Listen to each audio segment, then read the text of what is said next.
Welcome back to the podcast. Today, I want to talk to you about how it feels to ask for help. And I want you to think back to when you were a child, and let's say you wanted to go out with friends or you wanted to go on this amazing field trip, but you needed the money. And so, where did you go? You went to your parents. And I already know some of us, we may feel anxious just thinking about it, but sometimes when you want to go somewhere and you don't have the money, it's like kind of standing in front of your investors. Our parents are pretty much the first investors in us from a natural point of view. And it can be hard trying to muster up the courage to ask and be like, hey, can I have money to go to this thing? Or can I go here with my friends? Or can I do this thing?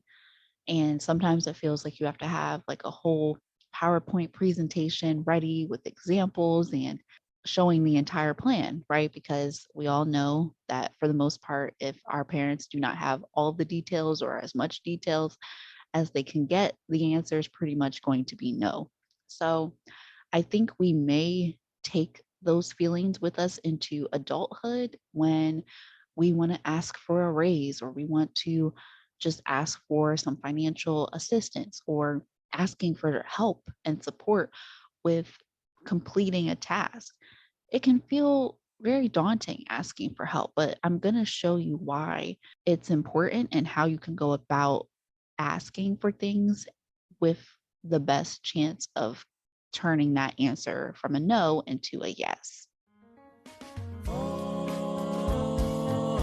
You're listening to the Warrior Rulebook podcast with me, Monique Harmon. I love helping people express themselves, protect their peace, and be confident in being them. You may also know me as Pretty Nikki, who started her online journey as a modest fashion blogger. Now I'm an entrepreneur.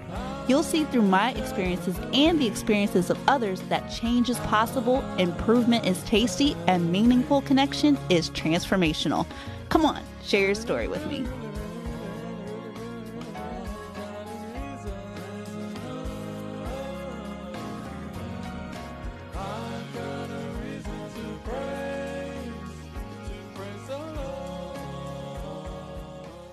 The stories and information presented in my podcast is not intended to take the place of medical advice from a healthcare professional. So, any exercise, diet, health related, mental health matters vary from person to person. So, nothing in the podcast will be construed or used as a substitute for medical advice, diagnosis, or treatment. Any action taken based on the contents of this podcast or the resources is solely at your own discretion, risk, and liability. So, this podcast is simply here to be encouraging, but you should definitely seek a healthcare professional for additional help. Now, let's get on to the show. So, the first thing I want to mention about asking for help is you want to make sure that you can do as much as possible on your own, right? And I think people get stuck at this step because sometimes they can be like, well, I'll just figure it out. I'll try to figure it out. And sometimes by us not knowing the best approach to find the answer, we say we're going to figure it out. But after one Google search or two Google searches, we may just put it off to the side because life has a funny way of just getting in the way. And sometimes it's important to go to someone who has already studied that area that you need help with. And sometimes it's best just to go to them just to get a quicker answer. And I think that's where people get stuck, where no one wants to look stupid. So they try to read up on it as much as they can, or they try to watch a few YouTube videos and see if anything comes up and you try to put it together. But it's like you're trying to follow instructions on your own on how to design or build a chair or something like that. And it may not come as easily to you. And so sometimes just having a mentor there will make the process go by that much easier. So in that case, if you want to save time, because I don't really know anybody who can afford to waste time, unless you're very rich and you just don't have anything else to do with your time. But for most of us that have plenty of responsibilities and obligations, we need to do things as efficiently as possible. And sometimes working with someone who can really help you is the best way to get that help. You may be listening to this episode and you may be thinking, well, I don't want to be a burden to other people. And so sometimes we can be discouraged if we see that someone that could help us is too busy for us, or they have their own things going on and they may not be accessible at that time, or it may not seem like they're accessible. And I think sometimes that is also in our head, that thought that certain people are just too busy for us, that they don't want to help us. And I want to encourage you today by saying that when you ask for something, try to make it so it's valuable for that person that you're trying to get help from. So, for example, if I can tell that someone is having a bad day, that's really not the time to ask them for something because they're already in a bad mood.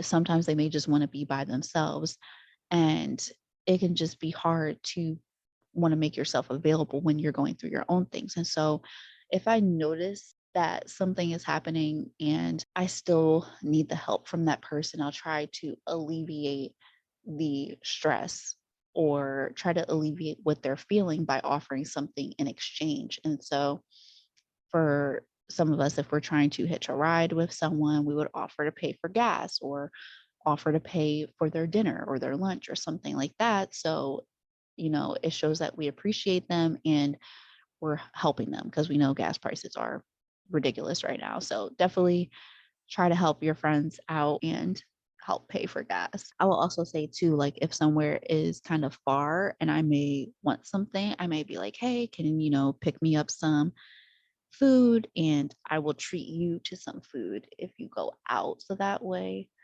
the person feels taken care of, they feel like they're getting a treat, and they actually don't mind helping you because, who's going to turn down some good free food?